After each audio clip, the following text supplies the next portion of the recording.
The Florida Gators are headed to the Sweet 16 to face the Maryland Terrapins on Thursday.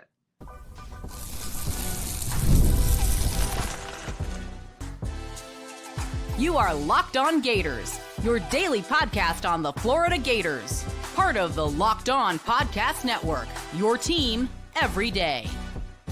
Hello and welcome back to another episode of Locked On Gators, part of the Locked On Podcast Network, your team every day. Thanks for making Locked On Gators your first listen of the day every day. We are available daily and free wherever you listen to the podcast and on YouTube. Happy Monday. I am Brandon Olsen. Find me on Twitter at WNS_Brandon. Find all my written work with New York Giants on SI. And we may look and sound a little different today. That is because I am recording this from my phone. We've been having technical difficulties this whole time at the in-laws, so fun stuff there going on. Today's episode of Locked On Gators is brought to you by GameTime. Download the GameTime app, create an account called Locked On College for $20 off your first purchase. And the Florida Gators are headed to the Sweet 16 to face Maryland, and we're going to talk about that. But first, we're going to talk about the UConn game and some things that Florida can or can't fix. And look, this game against UConn, I get it. You won. I'm happy for the victory. But when we're talking about having championship aspirations, games like that is what ends your season, or what end your season. Games like that are what end your season. Getting out-hustled in every way. Making just crazy decisions, like the Walter Clayton Jr. behind the head pass that he did multiple times, and it worked sometimes. And then 2 times he turned it over on it, and well, that's one time too many on a tricky pass to turn it over. It's like, all right, you did it once there, it didn't work. Let's just cut it. Of course, incredible clutch moments, incredible clutch shooting by Walter Clayton Jr. It was just one hell of a game.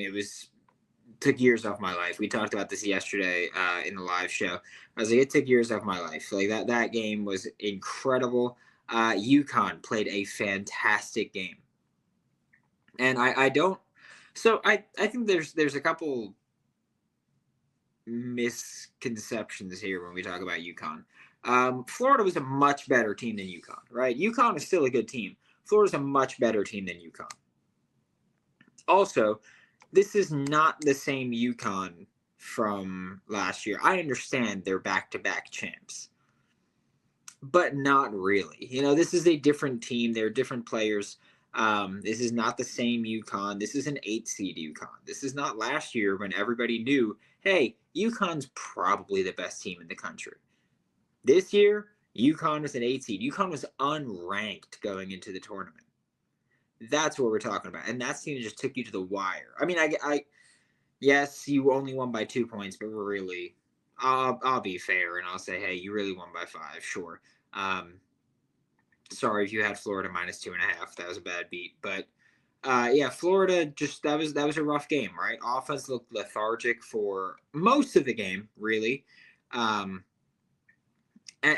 defense also just they had a ton of their switches and sometimes it worked, but oftentimes Florida just seemed like they were really out of it. We'll talk a little bit more about the switches later on, but I did want to talk about Alijah Martin a little bit because last week when we were starting true tournament coverage once Selection Sunday had passed, I said that Alijah Martin was my X factor. I had said that, hey, Alijah Martin's the guy that I look at and I say, well, he's got Final Four experience.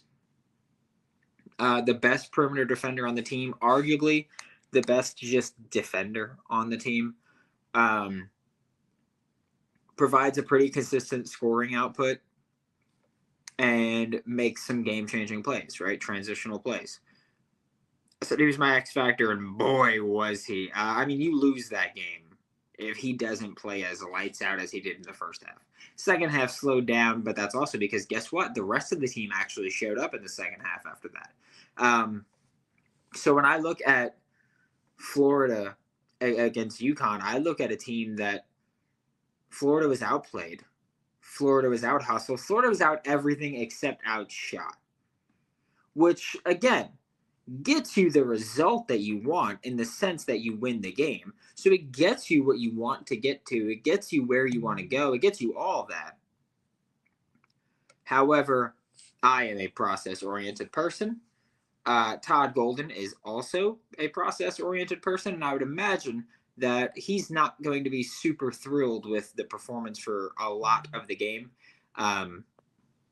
Because, again, if UConn didn't have, by the way, an uncharacteristically poor shooting day, but UConn had an uncharacteristically poor shooting day. If they shot even their averages, they win that game. Okay? There were quite a few UConn players who shot worse than usual, especially from three. And look, UConn had a fantastic game plan. I don't think that every team has the roster capable of executing that game plan, but I do think that the teams that are really good defensively, I do think that they're going to say, hey, this is going to be our approach, right? We're going to play physical with them. We're going to press up on their threes. We're going to just try to stick the ball handlers. And then on offense, we're going to, hey, a lot of motion, a lot of screens, causing a lot of switches, and then we'll attack our mismatches. And what they can do, what UConn did, what many teams have done before, and what we've talked about for a long time on this show, is Florida will switch and they're content with their switches, and that's fine. But sometimes the switch really, really, really puts them in a rough spot where it could take, Alex Condon to the top of the key, and then there's no one down there to rebound. That was a brutal game in terms of actually boxing out and getting to the ball. I was very frustrated at certain points. I know that there was one stretch where Will Richard just drove me nuts. Specifically the play where he was driving by the baseline, went up, thought he got fouled. Ball got hit out, ball hit him, and then ball went out of bounds. And he was foul baiting, right? He got touched and he was like, oh God, oh, what happened? And he did all that, and the ball ended up being out on him. So it was UConn's ball, tight game where every possession mattered, every possession counted, and stuff like that just drives me nuts. And I don't care about if UConn scored or not after. I don't care if Florida got the ball back, forced a turnover, got the ball back, and scored right after. I don't care about any of that. Because, again, I'm talking about just in terms of did you play well? The answer is for a large portion of the game, no. No other way to put it. They turned the ball over so many times. They had one point, it was 5 turnovers in the first 5 minutes. And yeah, they ended with 12, which when you look at that translating over, that's all right, 35 minutes of 7 turnover basketball. That's great. Sure, I'll give you that. I'm not going to fight you on that. I'll give you that. But this was a game, and this was a team where Florida did not play like a national championship team. Again, I think that maybe that's a good thing in the sense of hopefully that'll be the wake-up call, right? Hopefully this game will be the wake-up call that the Florida Gators may have really needed, and will hopefully be able to avoid for the rest of March Madness, however deep they may go. Again, they're going to the Sweet 16. They're playing this Thursday against Maryland, which won another crazy game there.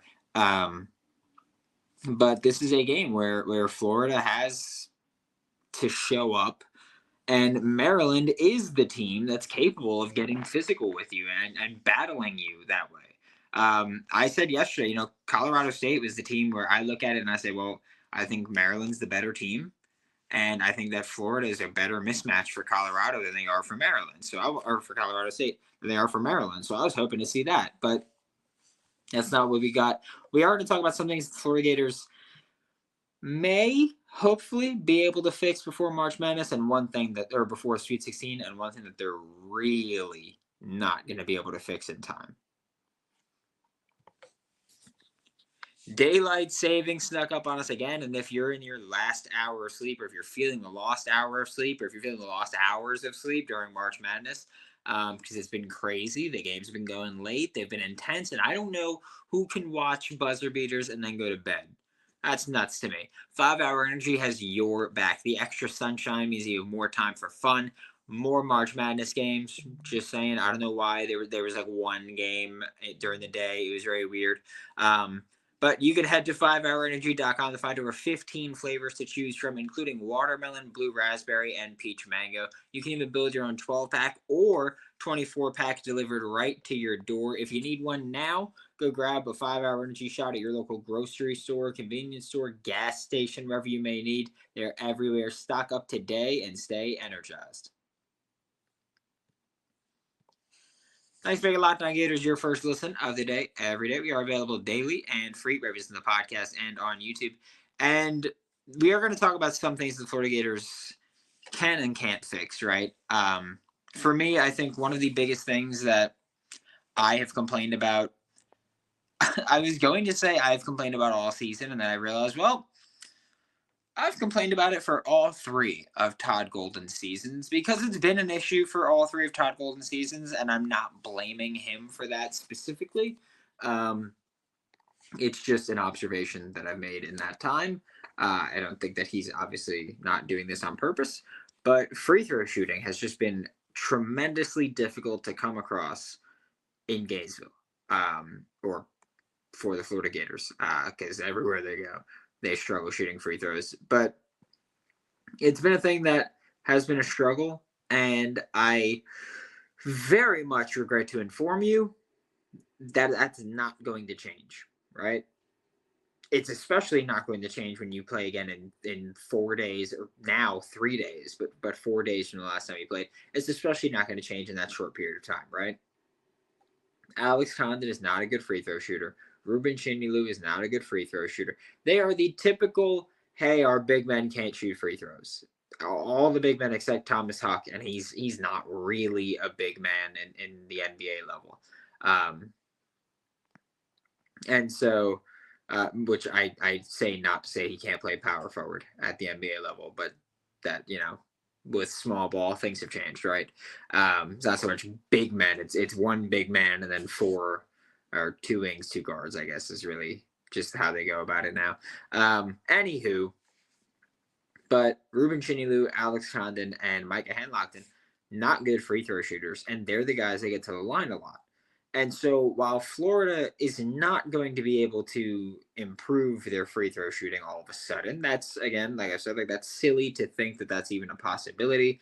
That's not a thing that you should reasonably expect there, but it is a thing that people are going to talk about, and that's not fixable. What is fixable, though, with your free throw shooting specifically, is when the opposing team is in the bonus, who you're letting touch the ball more, who's doing more of the dribbling, who's doing more of the driving, who's trying to get low and trying to get a foul call down there and trying to make a play there. That you could change. I talked about this yesterday on the live show. I'm curious if there would be a coach that, let's say Florida's up, 4 or 5, whatever, with a minute or so left, and they're in the 1-on-1 bonus. So just the bonus. So you got to make the first free throw. So they're in that situation. If they do what Florida does all the time, which is give the ball to Ruben Chinilu or Alex Condon at the top of the key, if they do that, or Micah Henlockton, if they do that and they're in the 1-on-1, I'm curious if a team would just foul. If you're in the 1-on-1 and I can get Ruben Chinilu to the line, I'm going to do it. Simple as that. Like, in my thought here, which could be wrong, that's fine. But the way that I think about it is, if I can get a guy who I am fairly confident is not going to make both of these free throws, so they're going to walk away with most likely 1 point, maybe 0. I think it could be a worthwhile trade-off, right? So I wouldn't be surprised to see any teams do that, especially as we get late in games, or even in the first half. If you just slow Florida down and that's the situation you get in, then do that. And so that wouldn't shock me. I will say one thing I need Florida to get better at, that I do think they can get better at, is defensive communication. I think they did an absolutely horrendous job of communicating with one another against UConn. We consistently saw, Walter Clayton Jr. and Alijah Martin both go with the same man on defense. Stuff like that, just again, I know Florida won the game. I get it, but I'm not going to write off everything. And I will say that, again, if UConn converted on some more of their open looks, you lose that game. And sure, they didn't. So you didn't lose the game. And that's awesome. However, again, we're talking about a process here. And if UConn shot average, or their normal averages, they win that game. No other way around it. They were getting open looks. So, like, I know last night I got a YouTube comment that was like, oh, um, isn't shooting an important part of basketball? Yes, it is, of course. But shooting is a thing that some nights you're on, some nights you're not. Most nights you're probably your average. But the fact that you can create so many open shots, or the fact that you allowed so many open shots, is the indicator for me. If the opposing team makes their shot or not, that's on them. But the thing that's on me is giving you that open shot. That miscommunication that gets you the open shot. That miscommunication that allows you to get the open look. Whether or not you make it does not make my defense better or worse. It's just about whether I got penalized or not. That's it. That's why I don't care about saying, oh yeah, if UConn shot better, they won the game. Because I don't look at that as but they didn't, oh well. I look at that as defensively, we gave up a lot of open looks, and we were lucky that they didn't convert it. That's how I look at it, because I'm looking at this as this is a team that should be trying to get a national championship, and mistakes like that, not how you get it. Mistakes like that is how you get bounced. And so that's how I'm looking at it, at least. Offensively, I don't think they need to reinvent the wheel or anything, but they love getting to those dribble handoffs. When teams are expecting it, which they were against UConn, I told the insider program that I was typing a message that I was like, oh, like this is Napier levels of predictable. UConn was just assaulting the dribble handoff. I don't know if it's called a mesh point in basketball, but football, when the quarterback hands the ball off to a running back, that's the mesh point. UConn was assaulting that, and I don't mean in the sense of they were fouling a ton. I mean in the sense of they saw the dribble handoff coming, and so what did they do? They reached their hand in and they poked the ball out before Florida had a chance to make them pay, before Florida had a chance to actually complete the handoff and get to do anything offensively. UConn ruined that. One of the reasons that Florida's offense was struggling for a good bit is that UConn was throwing you off your rhythm. Again, UConn had a fantastic game plan. They executed everything perfectly except for one thing, and it was the actual converting of the shots. But they did a great job. And while this isn't the UConn team that is a true championship contender, this is still a pretty good UConn team. We are going to talk about the Sweet 16 matchup against Maryland when we get back with this episode of Locked On Gators. Imagine watching your favorite team if you're not a Florida Gators fan, right? Or if you are in San Francisco, you can do that. Imagine if you're a Maryland Terrapins fan and you're watching. I'm just saying, we do have a Locked On Terps. If you want to know anything about the Maryland Terrapins, go check out Locked On Terps. You got Trey there. But if you want to go see them live, if you want to go see your favorite magician live, Kendrick Lamar and SZA are going on tour in about a month. Just saying. Getting tickets shouldn't be stressful. That's where GameTime comes in, making it easier than ever to grab last-minute seats at unbeatable prices. I told you guys, last year I went to 4 or 5 concerts, and all of them were bought through GameTime. One of them was bought on a Sunday night, and the concert was a Tuesday night. Last minute, and it was cheaper than when I was looking at them earlier in the month. So I'm just saying. If you like money, like saving your money, go ahead. Take the guess. We're going to buying tickets with GameTime. Download the GameTime app, create an account. Use code Locked On College for $20 off your first purchase. That's LOCKEDONCOLLEGE for $20 off. Download GameTime today. Last minute tickets, lowest price, guaranteed. Thanks for making Locked On Gators your first listen of the day every day. We are available daily and free wherever you listen to the podcast and on YouTube. And Florida Gators will be facing the Maryland Terrapins on Thursday. At the time of recording this, late on, it's about midnight on Sunday night. So at the time of recording this, we don't have a time set for that game yet. but we do know that it's going to be either the 7:30 time or 10:30 time Eastern time. So I think we're all hoping for the early ones, but regardless of the time, we will be going live afterward. But Maryland won the game yesterday against Colorado State on a crazy buzzer beater, crazy like final like 10 seconds of the game. It's just nuts. Colorado State hit a three to take the lead, 71-70, and then Derek Queen with Maryland hit like a, I don't even know what you want to call it, like a runner, I guess. It was weird. But Derek Queen hit the game winner, sent them to the Sweet 16, and Florida versus Maryland. And I had said this yesterday during the live show. We had people commenting of who do you want to see Florida play? Like, who would you want in the matchup? Similar to when it was Florida beating Norfolk State, and then it came down to UConn or Oklahoma. Who would you want to see Florida play? And I said, I think that Florida matches up better against Oklahoma. I think UConn's the better team. And so I think Florida, I'd rather them play Oklahoma, because I don't care about if you're playing the toughest team in your bracket. You're playing who's in front of you, and you got to win 6 games. 6 games. I don't care if Duke's playing weak teams. I don't care who's playing what teams. You got to win 6 games, and then you got to beat the other team that's on a 5-game winning streak in March Madness. That's it. That's really what it comes down to. You still got to beat a great team to do it. And so I don't really care about the path being difficult or not. For Florida, I thought that Maryland was the tougher matchup. And I still think that, obviously. But yesterday, when people asked, I said, yeah, I'd rather Colorado, because I think Colorado is a better matchup for Florida, in the sense of Florida has a stylistic advantage there over Colorado State. And I think that they could beat Colorado State at that game easily. Maryland, I think Maryland's going to be one of those teams that tries to defend Florida the same way that Kentucky tried to. I don't think Maryland has the talent to do it, but I do think that Maryland has a good bit of size, good bit of length, and could genuinely give you that fight. They're a physical team. They're very defense-oriented, driven a lot through Derek Queen, who, again, hit the runner to win and send a team Sweet 16.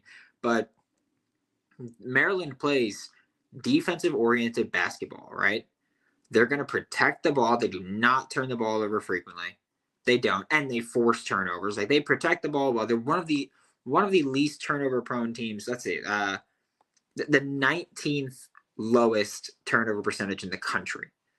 19th lowest, which means in terms of their, like, not turnovers per game, turnover percentage as in what percentage of your possessions end in a turnover. And Maryland's 19th in the country. Florida's 43rd, right? But when we talk about forcing turnovers, Maryland, 43rd. So that'll be Florida's 43rd best turnover percentage against Maryland's 43rd best turnover force percentage. And Florida forces 16.8% turnover percentage. That's 193rd in the country against a team that already doesn't turn it over. It wouldn't shock me if we saw Maryland leave this game with 5 turnovers. It wouldn't. Again, they protect the ball really well, and Florida does a pretty bad job of forcing turnovers on a consistent basis, and so that would be a concern for me. I am interested to see how it goes stylistically, because Maryland is not a slow team at all, right? In fact, they're slightly faster than Florida in terms of how quickly they shoot. So in terms of how quickly they shoot, they're slightly faster than Florida, but they take way more of their shots from 2. That's a big difference with Maryland and Florida, is that Maryland shoots about 51% of their shots from 2, whereas Florida's at 47%, which we talked about, the 4% differences, because, again, Maryland shoots 30% of their shots from 3, or gets 30% of their points from 3, and Florida gets 35% of their points from 3. Florida is shooting 43.7% of their shots are threes. Maryland's at 35.3%. Maryland shoots better from 3 than Florida does. Maryland shoots 37.5% from 3, but Florida shoots 35.6% and shoots a hell of a lot more threes. So I don't want people to think that when I say this is a defense-oriented team, I don't want people to think that means that they're bad on offense. I just think their bread and butter is defense. Not even think, I know their bread and butter is defense. This is a team that defensively, they contest shots decently. They force turnovers consistently. And I do mean consistently. It's not like they're just, and also it's not like they're a mid-major. They're a power program, so they're playing other power programs in conference play as well. So they're forcing turnovers there. I want to say they're above average in terms of defensive rebounding. I don't think that they are awesome at it, but I don't think that they're just average or above average. And then they don't foul a lot. That's why it's like they're a tough matchup for Florida. They are. The big thing is that Florida shoots a lot more threes than Maryland, and you got to hope that. But like, you can't have the turnovers. You can't, because Maryland is going to force you to have turnovers. Florida, a lot of what they do is unforced errors, right? The backwards pass, the slow pass, the Ruben Chinyelu dribbling it up court, things like that are unforced errors. Maryland will force you to make errors. You can't compound those kinds of mistakes. And so when I look at Maryland, I say, yeah, like they shoot fantastic from three, but they don't shoot enough threes. If they shot more threes, we'd be talking about them as legit national championship contenders. Okay, I just want to throw that out. Like if Maryland shot more from three, we'd be talking about them in a better conversation. I don't think they'd be national championship team, but I do think that we'd be talking about them in much better than a light of, oh, well, they like kind of made it to the Sweet 16. I feel like people just went overlooking whoever Florida was going to play next. And that's just dangerous, and I don't like to do that. I hate that mindset there. I will say that Maryland, when looking at the two foul participation, which is what percentage of the time do you get two fouls that your coach keeps you in? Florida is up around 40%. So if Alex Condon, Ruben Chinyelu get two fouls in the first half, there's a very high likelihood that they're going to come back in and play in that first half. There are a lot of coaches that it's called auto benching, where they go, oh, you got two fouls in the first half, you're done for the rest of the half. There's some coaches that do that. Maryland does that a lot. They almost always sit a guy with two fouls in the first half. So if I'm Florida, I'm finding whoever seems like the hot hand, whoever seems like the best mismatch, whether it's Derek Queen, whether it's Jacoby Gillespie, I don't care who it is, I'm attacking them in the first half. I'm hoping that we can get them 2,000, and I'm expecting to not see them much for the rest of the first half.